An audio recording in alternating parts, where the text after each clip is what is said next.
I'm John Furrier, your host of theCUBE. We are here at the NYSE CUBE Studio East. Of course, we got the Palo Alto, Silicon Valley connecting Silicon Valley and Wall Street, all the top stories. This is theCUBE's and the NYSE Wired Robotics and AI Week. We got great lineup, 4 days of wall-to-wall coverage, going deep on the future of robotics and all the impact it has on the tech, of course, and as well on the business.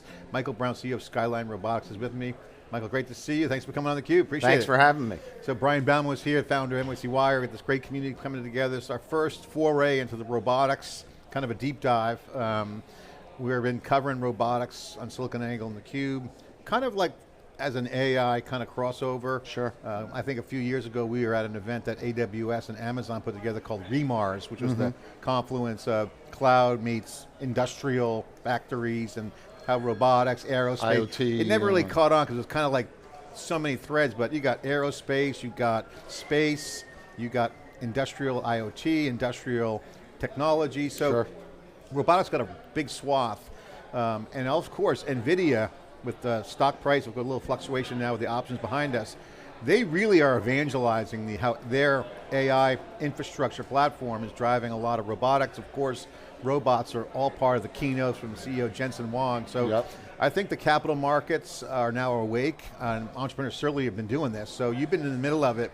You got a unique perspective, what you guys are doing. So you know, you're on like what I call the mainstream commercialization side of looking at the technology, saying, hey, how do we take something that's a disruptive enabler to use kind of technology for making things more efficient. So take a minute to explain what you guys do first. I want to get into some of the challenges. Sure, so we've taken the robotic arm, which is something that has been manufactured for quite a long time, and of course we had to find that it was waterproof and make it a cobot, but so we've used that as our entry into the window cleaning industry.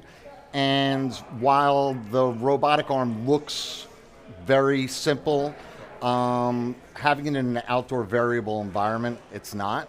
But we have found that as what I would call a single purpose of just cleaning windows to be a really good niche. Yeah, I mean, think about like the work that goes into that. First of all, it's a great spot for robotics. One, safety, right? Robotics, robot falls. Sure. Like people think, who does that job, right? So, but also there's efficiency in time and frequency.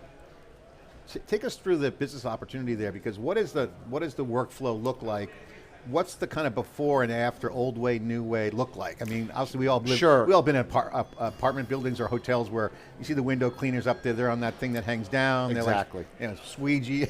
Not squeegee, but like pretty much. Yeah, so we've taken the approach of focusing, I mean, if you look at real estate as an asset class, it's tremendous. So we're focused just on the buildings that have these cranes on the roof. And the reason why we focused on those is because, one, most of those buildings are very high value buildings, number one. They fall under regulations, okay? So from a safety standpoint, we know that it works and we know it can access the facade. So what we've done is we've been working with the industry. We haven't come into the industry and say, you guys don't know what you're doing. We've come in and we've said, okay, how can we support you? Because you've got a major labor shortage going on in these window cleaning industries. In New York, you're talking about 76% of window washers are over the age of 40. And when you look at all the building that's been going on, just specifically New York, you've got more buildings, more windows, and less people. 10 years ago, there were 1,500 people in the union. Today, there's only 500. So we're working with the industry to bring dirty, dull, dangerous jobs and augment the workforce. They're getting retrained because it's union labor. It's safer. And we're now able, instead of 3 people doing the job, it can go to 1 person, and those 3 people can become robot specialists that get trained, earn more, and clean more buildings. It's kind of like crane operators. I mean, if you go back to construction days, cranes came out, like, hey, cranes are great. You can. Yeah, and we're controlling the crane on the descent. So we've automated a lot of it. The hardware is the hardware, but it's really all of the algorithms and the AI agent behind. So your business model, basically on the go-to-market, is pretty pretty specific. You can actually quantify the TAM by looking at like what cranes, what systems are in place, because it's already pre-existing. So there are 68,000 cranes globally. We only have to be semi-successful to be successful. Yeah. But that in the existing environment, we've started in New York. We work, we have investors like the Durst organization that owns the World Trade Center. So they have 27 buildings in their portfolio. So they want to be able to crawl, walk, run the technology. Yeah. So we went and cleaned 1133 last year for the first time, and then we're going to clean another building for them. So it's really, that business model in the existing environment is really to work on those types of systems with the service providers, and then in new construction to really work with the manufacturer of the cranes. Michael, you bring up a couple of good points. One is the skills thing. We'll come back to that in a second before we get to technology, which I want to dig into. But the market's there. I mean, so the market opportunity, check. You can quantify it, and you can go hit that addressable market. There's definitely efficiencies there, and that's where AI kind of shines. But it's interesting, in all the AI conversations I have with experts and other people, the one thing that rhymes and that's almost consistent all, these regulated industries actually is a gold mine. When these regulated industries used to be kind of like, oh, stay away from that. Right. Just a whole mess. Not really with AI, they've done the work to kind of scope workflows. Well, and it's really important because obviously the regulations were never taking into account what the technology was and is. So working with the regulators and getting their buy-in and reiterating on what they have given us as suggestions, that's really been a successful path for us. So let's talk about the business opportunity. So can you quantify, or can your customers quantify, let's take World Trade for instance, you did a couple of tests there. What is the dollars that look like? When they look at the opportunity, obviously on the labor, that's the key point, because one, you need people to do it, but what are some of the numbers? Can you share like any scope, the business upside for them? Yeah. Is there any quantified value on what they see when they scratch it together? So New York is a high labor market, obviously. Unionized labor. What you have is you have Class A buildings, right? So you've got like the Relateds of the world, Durst of the world, Silverstein, and SL Green, and their buildings, some of their buildings can cost a couple $1 million to get cleaned a year. Other buildings, not so much. So what I would say is that the Class A buildings are spending a fair amount of money every year, but not in the hundreds of thousands of dollars, let's say, to clean their building. What they're not doing, though, is they're only getting a cleaning of the building. What we're able to do besides that cleaning is we're able to now scan the building and give you data on the outside of the building. Like structural data. Exactly right. So on the facade, if you take the facade, for instance, that's 20% of the total spend of the CapEx on that construction budget. It's under warranty.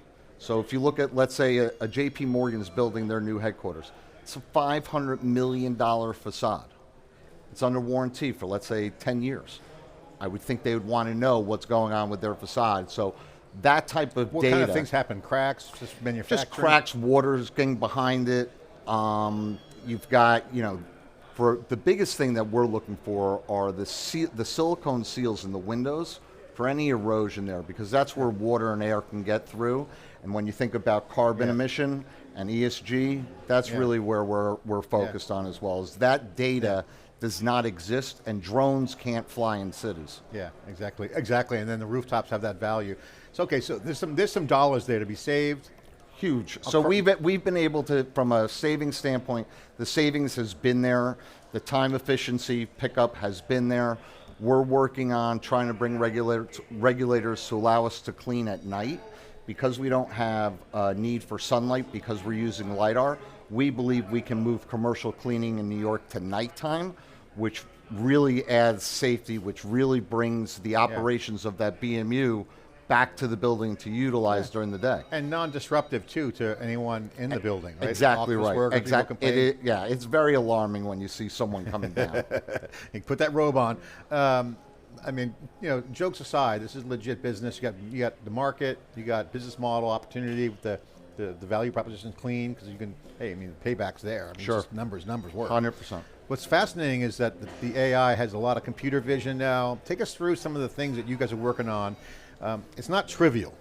No. Take us through the scope of the technical capabilities, what you guys do in terms of looking at the cycles. I mean, you got to look at roadmaps out. You make a wrong call on, say, the compute platform. Maybe you're missing out. So a lot of work goes into it. Can you just share the kind of complexity, because it's a no-brainer this is going to happen. The question is, how fast? It's if and when. Yeah, it's if and when. It's no-brainer on that. So but the tech is cool. Take us through some of the things you guys are working on. So, company was started in 2017, and since that time, it's always been utilizing a robotic arm, but you're building out, obviously, the back end of the business. From a technology standpoint, we have a distributed robotic system. So it's not just the robot itself, you have a water system, okay? So when you think of water coming down from 1,500 feet in the air, imagine jumping off of a boat, going into the water, going down 1,500. You would literally, your head would explode. So we have created, with using solenoids and algorithms, to make sure that the water that's coming down from the rooftop to supply to the building is algorithmically not have enough pressure to explode it, okay? Yeah, it's fine tuning. Right. Then you look at in cities, because of all the metal, the communications is a huge issue, right? So you've got rivers of different frequencies flying through all, you've got cellular, sometimes it works, sometimes it doesn't work. So we've had to create our own coaxial cable that's bringing over power and over the, what do you call it, and with internet as well. So you can have the data. And then we're using LiDARs to scan the building. We're using ultrasonic sensors, IMU, we have force torque sensors, and we just keep adding more and more, because once again, you're in an outdoor variable environment. You have wind, you have sunlight that can change a lot, and being able to fixate on transparent glass with LiDAR is not so easy. Yeah. So I mean, again, computer vision, processing power, you got the connectivity nailed down. I mean, that makes total sense. You want to control the connectivity layer. Have to. You got a probably back-end cloud. Is that a cloud or data center? Cloud. Cloud all the way, makes total sense. Processing in the cloud, computing on the device itself. Right. So you have, that's an edge. That is an edge. What we're working on now, because everything's what I would call layers. So the first layer was the LiDAR being able to map the building and having that digital twin.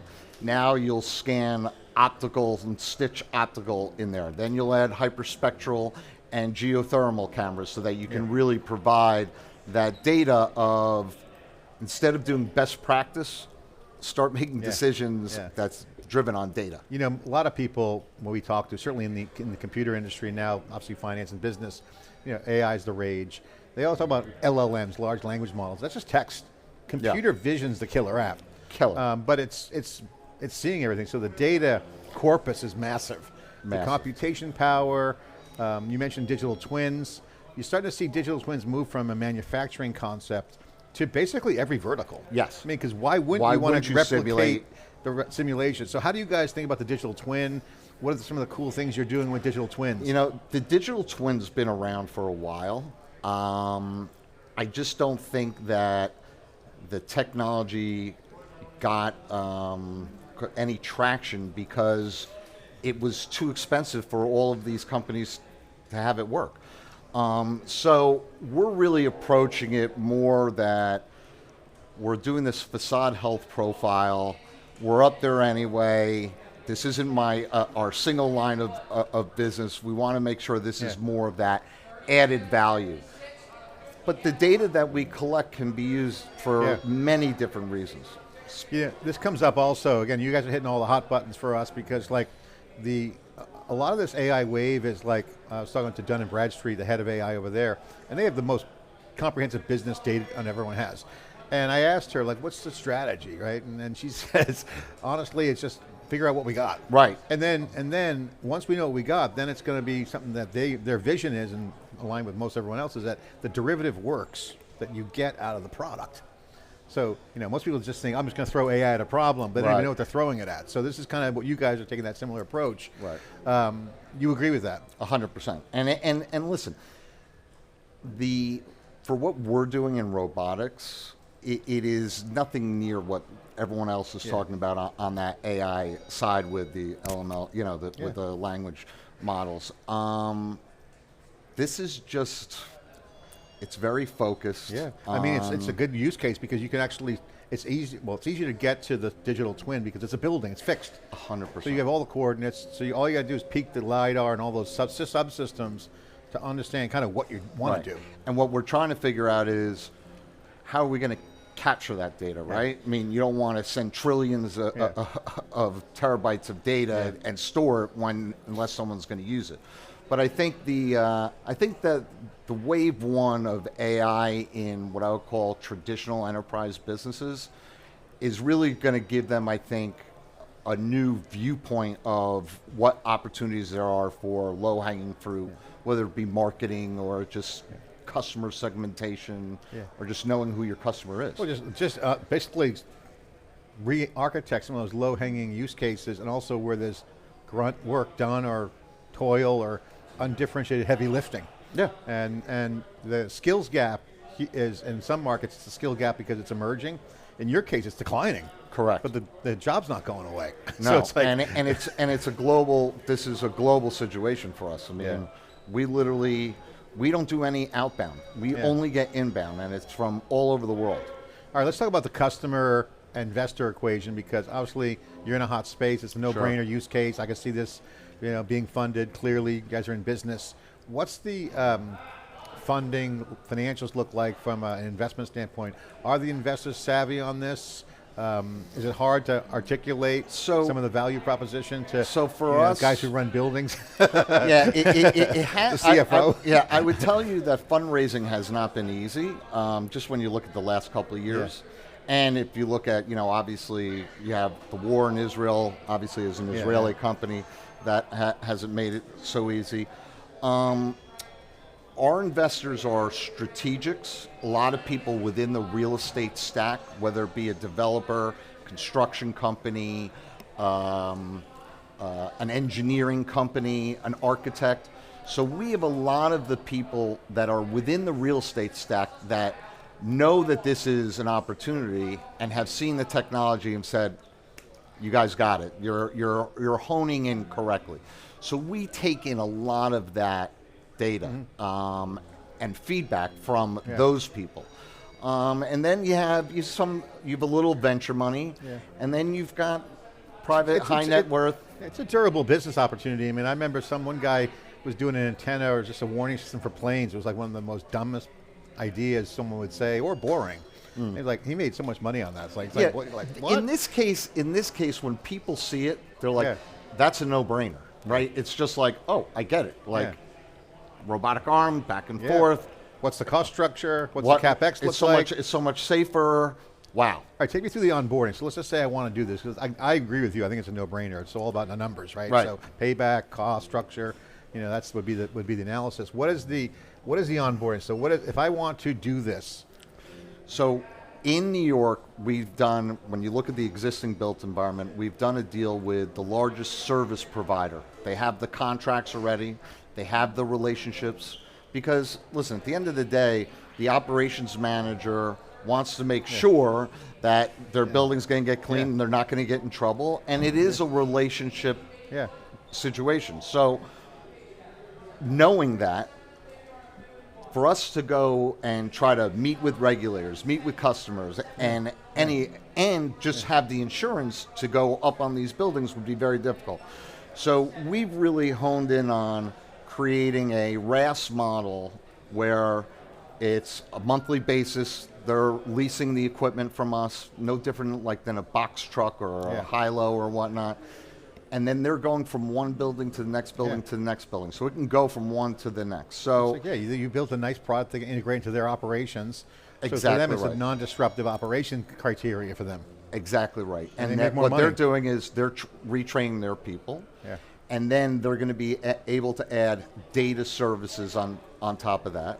So the union labor is really, they've really kind of joined in on this because they're like, well, this is great.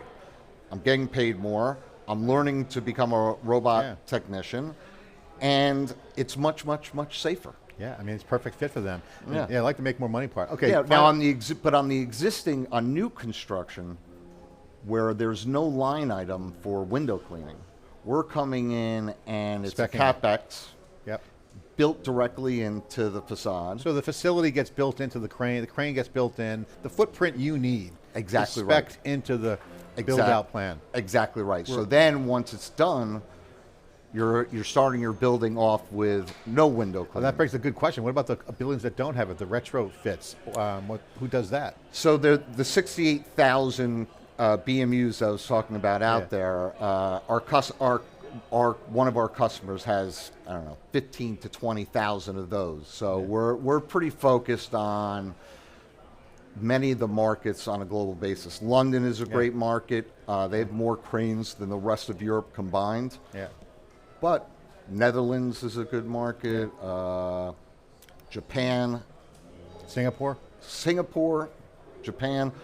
I think Japan is phenomenal opportunity. China is a phenomenal opportunity, but it's just too big. I mean, China has more buildings over 150 meters tall. They've been definitely putting up a lot of cranes lately. You go back in the past 20 years, every city has just been straight up. Yeah, so we've kind of stayed away from China just because it's just too big. It's a big animal, And we're focused on, right now, I would say we're focused on New York and new construction globally. Well, Michael, great to have you on, kicking off our NYSE Wired CUBE Robotics AI Week. Just final question, we got a minute left. What are you working on right now? What are you optimizing for? Put the plug in. So right now, I'm looking to just close business. We have a huge pipeline of new contracts for new construction, and real estate is just slow. Interest rates didn't help, going up. But I would tell you that I believe that we're going to start closing, and there are iconic buildings. I mean, there are projects all over the world. So I'm just very excited about it, and it's really getting the word out for people just to be able to see that this technology exists and that it is a no-brainer. Awesome, great to have you on theCUBE. Hey, thanks for coming on. All right, we're live here in New York City at the NYSE, theCUBE studios. This is our access point. Got the subnet in New York connecting Wall Street, Silicon Valley. I'm John Furrier, host of theCUBE. Stay with us for more coverage here on the Robotics NYSE Wired CUBE collaboration with AI leaders as well. Thanks for watching.